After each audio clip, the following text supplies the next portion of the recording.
Obama is a radical communist, and I think it's becoming clear. That's what I told people in Illinois, and now everybody realizes it's true.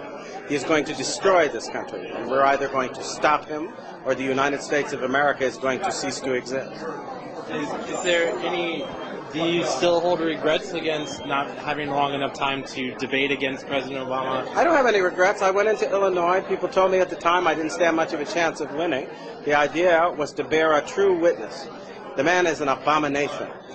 He is someone who has actually advocated infanticide, that when babies are the target of abortion, if they happen to escape the abortionist's intention and are born alive, he actually supported the idea that those babies should be set aside to die.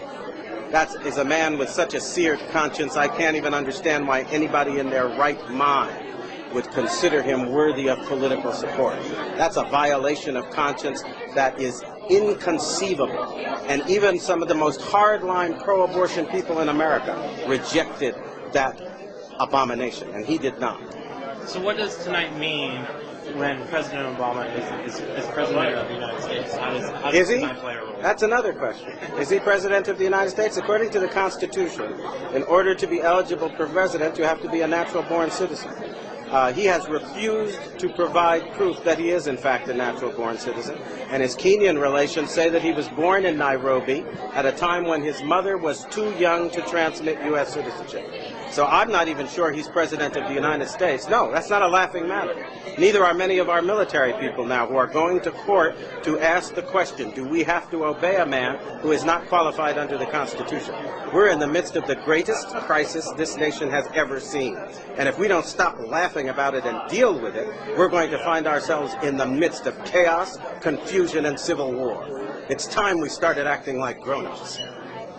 How could the policy that President Obama makes in the next couple of years affect activities like tonight? Sorry, the person you call President Obama, and I frankly refuse to call him that. Right. At the moment, he is somebody who is kind of an alleged usurper, who is alleged to be someone who is occupying that office without constitutional warrant to do so.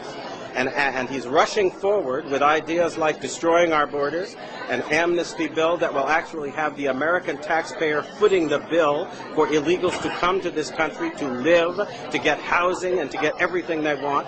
He is also somebody who has just announced a program that would essentially destroy the validity of existing mortgages and encourage everybody in the country to stop paying their mortgage because the government is going to pay it instead.